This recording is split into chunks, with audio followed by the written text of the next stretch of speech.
Hi welcome back to Keerthi's kitchen. ఈరోజు ఎంతో టేస్టీగా అండ్ కమ్మగా కుదిరేలా చికెన్ ఫ్రై చూపిస్తానండి. నేను చెప్పే స్టైల్లో ట్రై చేసి చూడండి, చాలా బాగా కుదురుతుంది. అలాగే మళ్ళీ మళ్ళీ చేసుకోవాలనిపించేంత కమ్మగా ఉంటుంది. లేట్ చేయకుండా ఎలా చేసేయాలో చూసేద్దాం, వచ్చేయండి. ముందుగా చికెన్ని క్లీన్గా వాష్ చేసి పెట్టుకోండి.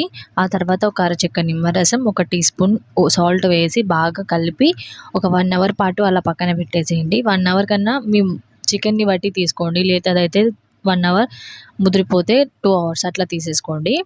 ఆ తర్వాత ఇప్పుడు మసాలా ప్రిపేర్ చేసేసుకుందాం. ముందుగా ప్యాన్ పెట్టుకొని 2 టేబుల్ స్పూన్ల ధనియాలు, 4, 5 లవంగాలు, 5, 6 మిరియాలు, అలాగే 2 దాల్చిన చెక్క, 4 యాలకులు వేసుకొని ఫ్రై చేసుకోండి. దూరగా ఫ్రై చేసుకోండి. ఇలా ఫ్రై చేసుకున్న తర్వాత మిక్సీ జార్లో అయినా లేదా నార్మల్గా అందరి ఇళ్ళల్లో జార్స్ ఉంటుంటాయి కదా చిన్నవి, అందులో అయినా వేసి దంచేసుకోండి. నేను మాత్రం ఇలా జార్లోనే వేసి ఫైన్ పౌడర్ లాగా చేసేసుకున్నాను. చూస్తున్నారా, ఇలా మెత్తగా దంచి పక్కన పెట్టేసుకోండి. మీరు మిక్సీ జార్లో అయినా ఇలాగే పట్టేసుకోవచ్చు. ఆ తర్వాత ఒక ప్యాన్ పెట్టుకొని 2 or 3 table spoon oil heat చేసుకోండి.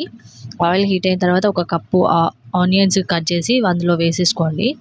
మంచిగా ఫ్రై చేసుకోవాలి ఆనియన్స్ని.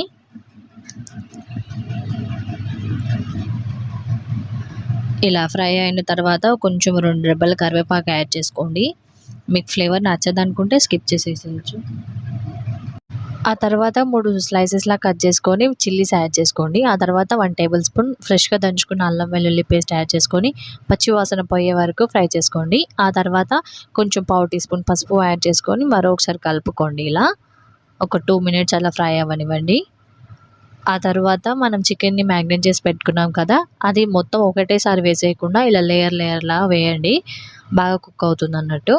ఇలా మొత్తం వేసేసుకొని ఒకసారి కలిపేసుకోండి మంచిగా. ఒక హై ఫ్లేమ్లో పెట్టి ఒక 2 or 3 మినిట్స్ బాగా కలుపుకోండి. అలా అయితే ముక్క తొందరగా ఉడుకుతుంది. మళ్ళీ జ్యూసీగా టెండర్గా భలే ఉంటుంది. ఫస్ట్ హై ఫ్లేమ్లోనే పెట్టి ఇలా కలుపుకోండి. ఆ తర్వాత లో ఫ్లేమ్లో పెట్టేసుకొని ఒక 15 మినిట్స్ లేదా 10 మినిట్స్ అలా మంచిగా మధ్య మధ్యలో కలుపుకుంటూ కుక్ చేసుకోవాలి. ఇలా కలిపేసి మూత పెట్టి పెట్టేసుకోండి. ఇలా చూసారా, మధ్య మధ్యలో తీసుకుంటూ కలుపుకోండి. ఇలా బాగా ఒకసారి కలిపేసుకొని ఆ తర్వాత ఇలా చూసారా, చికెన్ నుంచి వాటర్ రిలీజ్ అయ్యి మంచిగా కుక్ అవుతుంది. ఈ స్టేజ్లో మనం దంచి పెట్టుకున్న మసాలా ఉంది కదా, అది యాడ్ చేసేసుకోవాలి. ఒకసారి కలిపేసుకొని ఆ తర్వాత మసాలాని యాడ్ చేసేసుకోండి.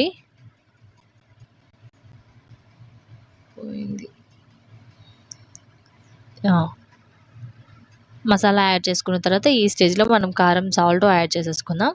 మీ టేస్ట్కి తగ్గట్టుగా కారం యాడ్ చేసుకోండి. నేను మాత్రం 2 టేబుల్ స్పూన్ యాడ్ చేస్తున్నా.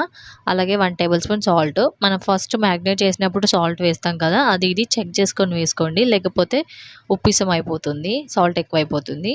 మరొకసారి కలిపేసుకొని మూత పెట్టి ఉడికించుకోండి. మధ్య మధ్యలో కలుపుకుంటూ ఉండండి, మాడిపోతుంది. ఇలా కలిపేసుకొని మధ్య మధ్యలో ఉడికించుకోండి మంచిగా. ఇది చూసారా, ఇలా గ్రేవీ కన్సిస్టెన్సీకి వస్తుంది. మీరు ఇలానే తినేసేయచ్చు అనుకుంటే ఇలాగే తినేసేయండి. లేదు ఇంకా ఫ్రై కావాలనుకుంటే హై ఫ్లేమ్లో పెట్టేసి దగ్గరుండి కలుపుకుంటూ ఫ్రై చేసుకోండి. మంచిగా టెండర్గా జ్యూసీగా భలే ఉంటుంది, బాగా ఫ్రై అవుతుంది. నాకు ఇలాగే కొంచెం గ్రేవీ లాగే ఉండాలని నేను ఇలాగే ఉంచేసుకున్నానండి. మీ ఇష్టం, మీకు అలా కావాలనుకుంటే అలా అయినా చేసేసుకోవచ్చు. లాస్ట్‌లో చివరిగా కొంచెం కొత్తిమీర యాడ్ చేసుకోండి. నా దగ్గర లేదు, సో అందుకే యాడ్ చేయట్లేను.